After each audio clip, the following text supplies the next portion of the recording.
अस्सलाम वालेकुम dear students, welcome to my channel chemistry concept. उम्मीद है आप सब लोग खैरियत से होंगे। तो आइए फिर आज का लेक्चर देखते हैं, that is atomic size, atom का साइज। तो एटम का साइज हमने देखना है, लेकिन उससे पहले हम देखेंगे एटम क्या चीज है। एटम के लिए ये एक पिक्चर दिखाई गई है कि एटम जो है दरमियान में इसके न्यूक्लियस होता है जिसके अंदर प्रोटॉन्स और न्यूट्रॉन्स होते हैं, और उसके इर्द गिर्द शेल्स मौजूद हैं जहां पर इलेक्ट्रॉन्स गर्दिश कर रहे हैं। और ये चीजें आप बुनियादी चीजें आप लोग सीख के आए हैं। तो हम चलते हैं एटम का साइज, उसकी डेफिनेशन क्या होगी। First of all, what is atomic size? तो एटॉमिक साइज की डेफिनेशन ये है, the average of the distance between the nucleus and its outer most shell. Nucleus और उसके बिल्कुल आखिरी शेल के दरमियान जो डिस्टेंस होगा, बल्कि डिस्टेंस की बजाय वर्ड यूज किया है एवरेज डिस्टेंस, तो उसको हम कहेंगे एटॉमिक साइज। अब ये एवरेज डिस्टेंस क्यों यूज किया, वर्ड एवरेज की बाद में वजाहत करेंगे। ये सोचे कि एटम जो कि बिल्कुल छोटा जरा है, वेरी स्मॉल पार्टिकल, जो हमें आम आंख से नजर नहीं आता, तो फिर उसका हम साइज कैसे मालूम कर सकते हैं। यहां पर साइज की डेफिनेशन तो दे दी है, लेकिन how we can determine it precisely. तो ये बात माइंड में बिठा ले कि एटम का साइज हम प्रिसाइजली, एक्यूरेटली, सही मुकम्मल एक्यूरेट नहीं निकाल सकते। Accurate atomic size can not be determined. Why? तो उसके लिए हमारे पास यहां पर दो वजूहात हैं जो हम डिस्कस करेंगे। फर्स्ट ऑफ ऑल, जो एटम है इसको हम स्फेरिकल कंसीडर करते हैं। We consider it just spherical, जैसा कि शक्ल में दिखाया हुआ है। अब वहां देखें आप, तो उसकी शार्प बाउंड्री है, हमें नजर आ रहा है बाउंड्री, और न्यूक्लियस हमें नजर आ रहा है। ये मैं एटम बना रहा हूं यहां पर, ये एटम है, इसकी बाउंड्री हमें नजर आ रही है, वेरी शार्प बाउंड्री। इसका ये न्यूक्लियस है, तो यहां से यहां तक अगर ये इसकी बाउंड्री या लिमिट फिक्स है, तो हम इसका रेडियस या ये ओवरऑल डायामीटर यानी कि वो हम निकाल सकते हैं। लेकिन जो एटम है एक्चुअली उसकी कोई शार्प बाउंड्री है ही नहीं। अगर इसकी शार्प बाउंड्री ना हो तो फिर हम आउटर मोस्ट शेल की लिमिट क्या लेंगे। एक्चुअली फर्स्ट पॉइंट जो हमारे पास आता है कि we cannot determine the atomic size precisely because atom has no sharp boundary। क्यों शार्प बाउंड्री नहीं है भाई उसकी? क्योंकि जो इलेक्ट्रॉन के पाए जाने के अमकानात है, probability of finding the electrons, वो कभी भी जीरो नहीं होता। न्यूक्लियस से आप इंफिनिटी फासले तक चले जाएं, तब भी जो इलेक्ट्रॉन्स की प्रेजेंस है वो जीरो नहीं होगी। ये जो हम शेल बनाते हैं ये 100% एक्यूरेट नहीं होता कि इलेक्ट्रॉन इधर ही रहेगा और यहां से आगे पीछे मूव नहीं कर सकता, बल्कि होता ये है कि जो जैसे ये फिगर में दिखाया हुआ है, ये प्रोबेबिलिटी ग्राफ है। अब प्रोबेबिलिटी ग्राफ में आप देखें पीक नजर आ रही है, जो मैक्सिमम पीक होती है वो हमारा लेवल है कि ये यहां तक इलेक्ट्रॉन मूव कर सकता है। अब देखें उसके दरमियान ये जो रीजन आ रहा है, उस पूरी पीक के दरमियान जो रीजन आ रहा है, उस रीजन में इलेक्ट्रॉन कहीं भी हो सकता है, लेकिन हमने एक लेवल शो करना है कि इलेक्ट्रॉन्स यहां पर मूव कर रहे हैं। वो एक्चुअली स्फीयर है, जैसे एक बॉल है, एक फुटबॉल है, तो वो एक स्फीयर है। अब उसके अंदर इलेक्ट्रॉन कहीं भी मूव कर सकता है। तो सिमिलरली यहां पर इलेक्ट्रॉन मूव कर रहे हैं। तो ये जो हमने लाइन शो की है, यहां पर मैक्सिमम प्रोबेबिलिटी है ऑफ फाइंडिंग द इलेक्ट्रॉन्स। देखिए इसके नीचे एक फिगर दिखाई गई है, यहां पर आप न्यूक्लियस के इर्द गिर्द देखें तो प्रोबेबिलिटी है, डॉट्स लगे हुए हैं, लेकिन एक लेवल ऐसा है जहां पर डॉट्स ज्यादा है, जहां पर आपको सैचुरेशन नजर आ रही है, मैक्सिमम नजर आ रहा है, उसको हम लेवल कह लेते हैं कि ये हमारा एनर्जी लेवल है, ये एनर्जी शेल है, ये शेल है हमारा। तो वो हम इसको इस तरीके से डिनोट करते हैं। तो वो हम जब भी रेडियस उसका निकालेंगे या साइज मालूम करेंगे, तो वो कभी ज्यादा आएगा कभी कम आएगा, तो फिर हम क्या करते हैं, एवरेज डिस्टेंस लेते हैं। इसलिए हमने डेफिनेशन में वर्ड यूज किया था कि average distance from the nucleus to the outer most shell. तो वो एवरेज डिस्टेंस का वर्ड इसलिए यूज हुआ है। अब इसके बाद दूसरी जो लिमिटेशन इसमें आती है वो ये है कि इलेक्ट्रॉन की जो डिस्ट्रीब्यूशन है, जो शेल्स के अंदर इलेक्ट्रॉन्स हैं, उसको बैरूनी एनवायरनमेंट जो है वो भी इफेक्ट कर सकता है। जो उसके नेबरिंग एटम्स है वो उसको इफेक्ट कर सकते हैं। तो नेबरिंग एटम जब डिफरेंट होंगे तो साइज भी डिफरेंट होगा, तो इट मींस के साइज तो फिर फिक्स ना हुआ। तो जब साइज फिक्स नहीं हुआ तो how we can determine precise atomic size? We can not. For example यहां पर देखें,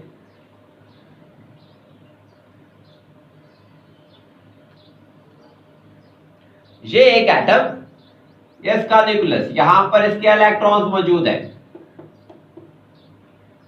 ये दूसरा न्यूक्लियस और ये दूसरे एटम के इलेक्ट्रॉन्स।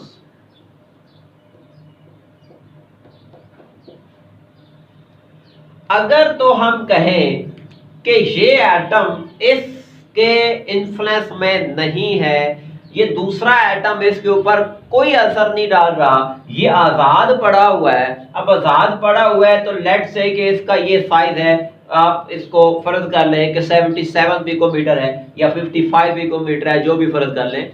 लेकिन जब ये एटम इसके करीब आएगा या ये एटम इसको घेर लेगा तो होगा क्या, इसके इलेक्ट्रॉन्स को रिपेल करेंगे और इसका न्यूक्लियस इन इलेक्ट्रॉन्स को अपनी तरफ खींचेगा भी।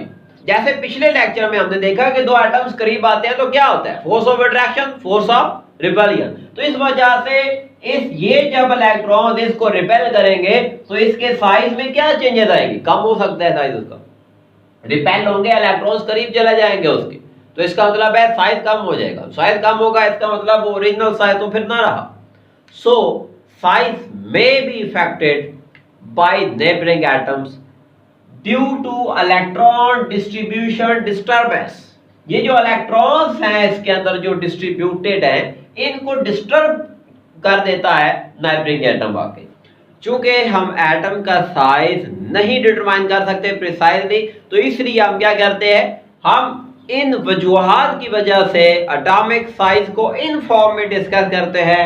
Atomic radii, ionic radii, covalent radii, metallic radii, यानी कि डिपेंडिंग अपॉन कंपाउंड्स हम उन एटम्स के साइज को रेडियस की फॉर्म में मालूम कर लेते हैं। अब देखते हैं एटॉमिक रेडियाई। सबसे पहले एटॉमिक रेडियाई क्या चीज है कि दो एक जैसे एटम्स के दरमियान जब हम बॉन्ड बनवाएं तो उनके न्यूक्लियस के दरमियानी फासले का हाफ, मिसाल के तौर पर ये हमारे पास एक एटम है और इसको हमने बॉन्ड बना लिया इसी एटम के साथ। ये दोनों एक जैसे एटम हैं और दोनों का आपस में बॉन्ड बनाते हैं, ये इसका न्यूक्लियस है, ये इसका न्यूक्लियस है, तो इनका दरमियानी फासला, the distance between two nuclei, ये हमारे पास वो डिस्टेंस है, इसको हम यहाँ पर लिख, अब इसका हाफ ले, ये यहां से इसका हाफ हो जाएगा और इसी को हम बोलेंगे रेडियस, और radius of the atom, atomic radius. So half of the distance between the nuclei of two similar bonded atoms, तो इसको हम कहते हैं एटॉमिक रेडियाई। एटॉमिक रेडियाई का देखते हैं कि ये किन फैक्टर्स पर डिपेंड करता है। What are the factors affecting the atomic radii? तो पहला फैक्टर है हमारे पास nuclear charge, effective nuclear charge भी बोलते हैं, और दूसरे नंबर पर है शील्डिंग इफेक्ट, और तीसरे नंबर पर है नंबर ऑफ शेल्स, यानी कि प्रिंसिपल क्वांटम नंबर। सबसे पहले हम पहला पॉइंट डिस्कस कर लेते हैं, दैट इज न्यूक्लियर चार्ज। तो न्यूक्लियर चार्ज है क्या और साइज के साथ उसका क्या रिलेशन है, क्या तल्लुक है, वो देखें। फॉर एग्जांपल ये एटम के दरमियान में न्यूक्लियस है, यहाँ पर क्या होते हैं प्रोटॉन्स, पॉजिटिव चार्जेस। ये क्या है, उसके इर्द गिर्द शेल्स जहां पर इलेक्ट्रॉन सर्कल कर रहे हैं, जहां उस पर क्या चार्ज होता है, नेगेटिव। तो ये पॉजिटिव इस नेगेटिव को अपनी तरफ अट्रैक्ट करता है, खींचता है। लेट्स से कि यहाँ पर दो प्रोटॉन्स हैं जो एक इलेक्ट्रॉन को अपनी तरफ खींच रहे हैं। अगर हम प्रोटॉन्स की तादाद को बढ़ा दें न्यूक्लियस में, यानी कि 2 की बजाय प्रोटॉन्स 3 हो जाएं, तो फिर क्या होगा, वो उसी इलेक्ट्रॉन को, उस शेल के इलेक्ट्रॉन्स को ज्यादा फोर्स से अपनी तरफ खींचेंगे। तो इसका मतलब है अगर ये न्यूक्लियस का जो चार्ज बढ़ गया है तो वो ज्यादा फोर्स से खींचेगा, तो साइज क्या हो जाएगा, कम। अट्रैक्शन ज्यादा हुई, साइज कम हो गया, यानी कि न्यूक्लियस पर चार्ज बढ़ने से जो शेल्स के इलेक्ट्रॉन्स हैं वो करीब आ जाते हैं, जिसकी वजह से साइज क्या हो जाता है, कम। यानी कि हम कह सकते हैं कि एक प्रोटॉन अगर हम बढ़ा दें इसमें, तो शेल्स का लेवल ये हो सकता है। ये नया शेल बन सकता है, साइज कम हो सकता है यहां तक। सो न्यूक्लियर चार्ज और साइज एक दूसरे के इनवर्सली प्रोपोर्शनल हैं। अब देखिए सेकंड फैक्टर, ये शील्डिंग इफेक्ट क्या चीज है, इसको समझना है हमने। दूसरे पॉइंट को समझने के लिए इसको देखें कि ये न्यूक्लियस है और ये पहला शेल, इसके अंदर 2 इलेक्ट्रॉन और ये दूसरा शेल। अब होता ये है कि ये वाले जो इलेक्ट्रॉन्स हैं, जो अंदर वाले शेल के इलेक्ट्रॉन्स हैं, इनको हम कहते हैं inner shell electrons, inner shell electrons. और ये जो वैलेंस शेल में है, जो कि आउटर शेल में है, आखिरी शेल में, इनको हम कहते हैं आउटर शेल इलेक्ट्रॉन्स या वैलेंस शेल इलेक्ट्रॉन। अब ये जो इनर शेल इलेक्ट्रॉन्स हैं, अंदरूनी इलेक्ट्रॉन्स, जिनको कोर इलेक्ट्रॉन्स भी कहा जाता है, ये क्या करते हैं, बैरूनी शेल के इलेक्ट्रॉन्स को वैलेंस शेल के इलेक्ट्रॉन्स को रिपेल करते हैं, क्योंकि इन पर भी नेगेटिव चार्ज है, इनके ऊपर भी नेगेटिव चार्ज है। सो नेगेटिव नेगेटिव को रिपेल करेगा। तो इस वजह से क्या होता है कि इनकी रिपल्जन की वजह से जो वैलेंस शेल इलेक्ट्रॉन्स हैं, वो हकीकत में जहां होने चाहिए थे वहां से कुछ दूर चले जाते हैं, से कि ये नया शेल है जहां पर वो चले जाएंगे ये। अब ये इलेक्ट्रॉन, यही इलेक्ट्रॉन जंप करके यहां पर आ चुके हैं। तो इसका मतलब है कि अंदरूनी इलेक्ट्रॉन्स बैरूनी इलेक्ट्रॉन्स को रिपेल कर रहे हैं, जिसकी वजह से साइज में क्या हो रहा है, इजाफा हो रहा है। वो इलेक्ट्रॉन दूर जा रहा है इस न्यूक्लियस से। ये इस अमल को शील्डिंग कहते हैं, स्क्रीनिंग कहते हैं। ये जो इनर शेल इलेक्ट्रॉन्स हैं, ये एक्चुअली न्यूक्लियस को स्क्रीन कर रहे हैं, न्यूक्लियस के गिर्द शील्ड बना रहे हैं, न्यूक्लियस की अट्रैक्शन को बाहर जाने से रोक रहे हैं। शील्डिंग इफेक्ट की डेफिनेशन देखें क्या बनेगी कि decrease in the force of attraction between the nucleus and valence shell electrons due to inner shell electrons, due to repulsion of inner shell electrons.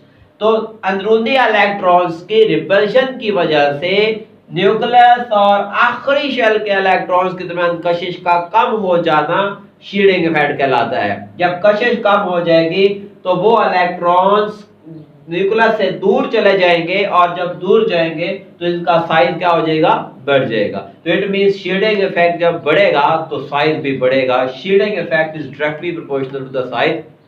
ये इसका इफेक्ट हमने देखा। अब तीसरा पॉइंट जो है नंबर ऑफ शेल। तो डेफिनेटली जब नंबर ऑफ शेल्स बढ़ेंगे तो साइज बढ़ेगा। फॉर एग्जांपल इसके अंदर अगर ये 2 शेल है, ये पहला शेल और ये दूसरा शेल, तो एक और शेल अगर हम ऐड कर देते हैं, for example this is third shell, तो अब देखिए साइज बढ़ गया है। एक और आप शेल ऐड करेंगे तो साइज और ज्यादा बढ़ेगा। Trend of atomic size along the group. Group में ऊपर से नीचे आते हैं तो साइज में इजाफा होता है।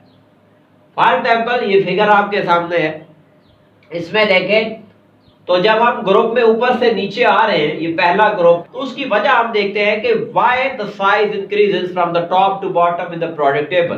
ग्रुप्स में साइज क्यों इंक्रीज होता है, वही 3 फैक्टर्स हैं जो इफेक्ट कर सकते हैं। तो लेट्स सी नंबर 1। नंबर 1 ये है कि टॉप टू बॉटम जब हम आते हैं, सबसे पहली बात उसके नंबर ऑफ शेल्स में इजाफा हो रहा है। ग्रुप में जब हम ऊपर से नीचे आते हैं तो शेल्स की तादाद बढ़ती है, जिसकी वजह से क्या हो रहा है, एटॉमिक साइज में इजाफा हो रहा है। Let's see in this group. Secondly हम देखते हैं कि शील्डिंग इफेक्ट इंक्रीजिंग। दूसरी वजह जो नीचे की तरफ आते हैं और साइज बढ़ता है, तो उसकी वजह क्या है, शील्डिंग इफेक्ट बढ़ रहा है। तो अगर हम डिस्कस करें तो ये न्यूक्लियस और ये हाइड्रोजन एटम का पहला शेल, ये ग्रुप 1 के एलिमेंट्स ले रहे हैं हम। तो इसके अंदर अंदरूनी इलेक्ट्रॉन्स नहीं है, एक इलेक्ट्रॉन है बाहर, कोई शील्डिंग इफेक्ट नहीं है। दूसरे नंबर पर लिथियम मौजूद है और लिथियम के न्यूक्लियस में 3 प्रोटॉन और इसके 2 शेल्स हैं। अब देखें साइज बढ़ गया है। साइज की एक वजह क्या हो गई, शेल्स की तादाद में इजाफा हो रहा है। दूसरी वजह ये 2 इलेक्ट्रॉन्स जो इनर हैं और ये आउटर शेल में 1 इलेक्ट्रॉन है, ये इनर शेल के इलेक्ट्रॉन्स बैरूनी इलेक्ट्रॉन्स को धकेल रहे हैं, जिसकी वजह से साइज बढ़ रहा है, शील्डिंग इफेक्ट। और तीसरा अगर आप देखें सोडियम जो इसके नीचे यहां पर पाया जाता है, ये उसका न्यूक्लियस, पहला शेल, दूसरा शेल, तीसरा शेल। तो इसके अंदर आप देखिए पहले शेल में 2 इलेक्ट्रॉन, दूसरे में 8 और आखिरी में 1 इलेक्ट्रॉन है। तो अंदरूनी इलेक्ट्रॉन्स की तादाद में इजाफा हो गया। इसमें अंदरूनी इलेक्ट्रॉन्स 2 थे, इसके अंदर इनर शेल इलेक्ट्रॉन्स 10 है। तो ये 10 इलेक्ट्रॉन शील्डिंग काज करेंगे, तो ज्यादा शील्डिंग होगी तो ज्यादा शील्डिंग इफेक्ट होगा, साइज ज्यादा इंक्रीज होगा। इसी तरीके से जैसे जैसे नीचे जाएंगे इनर इलेक्ट्रॉन्स की तादाद में इजाफा होगा, जिसकी वजह से शील्डिंग इफेक्ट में इजाफा होगा और साइज भी क्या करेगा, बढ़ेगा। अच्छा, अगर हम देखें न्यूक्लियर चार्ज को, तो वो भी ऊपर से नीचे इंक्रीज हो रहा है। न्यूक्लियर चार्ज बढ़ेगा तो साइज तो कम होना चाहिए। आ रहा है कि न्यूक्लियर चार्ज की वजह के बढ़ने की वजह से साइज में कमी होती है। अब देखिए यहां पर न्यूक्लियर चार्ज 1 है, साइज पहले शेल का बड़ा है, ज्यादा है। दूसरे में देखें न्यूक्लियर चार्ज यहां पर 3 है, तो साइज आप उसी शेल का देखें जो यहां पर देख रहे थे। यहां पर पहला शेल, इसका साइज बड़ा है, यहां पर वही पहला शेल है लेकिन उसका साइज कम हो गया। अब यहां पर न्यूक्लियर चार्ज कितना है, 11, तो इसमें पहले शेल का साइज देखें जरा, इसकी निस्बत भी कम हो गया। तो हम सिर्फ एक शेल को अगर हम देखें तो ये वो पहला शेल साइज बड़ा है, वही शेल है लेकिन साइज कम हो गया है। अब वही शेल है लेकिन साइज उससे भी कम हो गया है। तो ग्रुप में ऊपर से नीचे है, न्यूक्लियर चार्ज बढ़ता है, साइज कम होना चाहिए और होता भी है सेम शेल का, लेकिन चूंकि शेल्स की तादाद बढ़ रही है इस वजह से साइज बढ़ जाता है। चूंकि शील्डिंग इफेक्ट जो है वो ऊपर नीचे बढ़ रहा है, इस वजह से साइज जो है वो बढ़ जाता है। देखिए पीरियड की अगर हम बात करें तो पीरियड में बाएं से दाएं साइज में कमी होती है।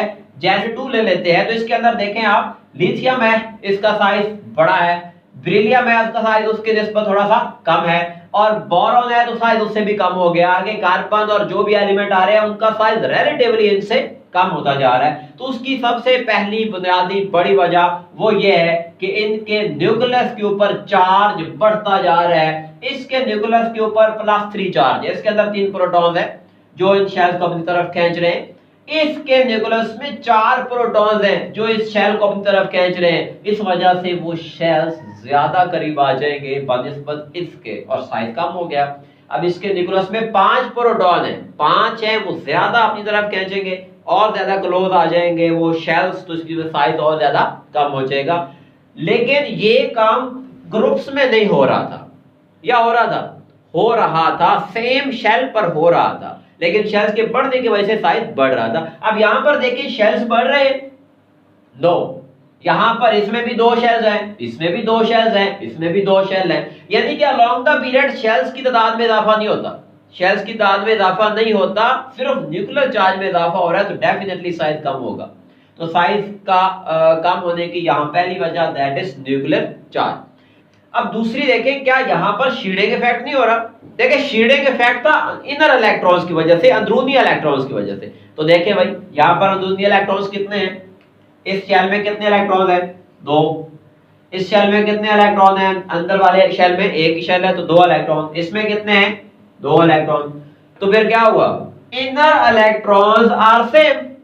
तो अगर इनर इलेक्ट्रॉन्स की तादाद सेम है तो जितनी शील्डिंग ये इलेक्ट्रॉन्स 2 यहां पर काज कर रहे हैं, वजह बन रहे हैं, उतनी ही शील्डिंग ये क्रिएट करेंगे और बिल्कुल उसी अमाउंट की शील्डिंग ये भी क्रिएट करेंगे, क्योंकि inner electrons are same. So it means के पीरियड में जब हम जाते हैं तो शील्डिंग इफेक्ट का फैक्टर कांस्टेंट रहता है, जिसकी वजह से शील्डिंग इफेक्ट की वजह से साइज में कोई फर्क नहीं पड़ता। डियर स्टूडेंट्स एंड व्यूअर्स, अगर आपने इस चैनल को सब्सक्राइब नहीं किया तो सब्सक्राइब कर लें और इस वीडियो को लाइक भी करें। इसी तरह के मजे के कंसेप्ट आपको मजीद सीखने को मिलेंगे। बेल आइकन पर क्लिक कर दें ताकि आपको हर आने वाली नई वीडियो की अपडेट सबसे पहले मिलती रहे। बहुत शुक्रिया, अल्लाह हाफिज, अपना ख्याल रखिए।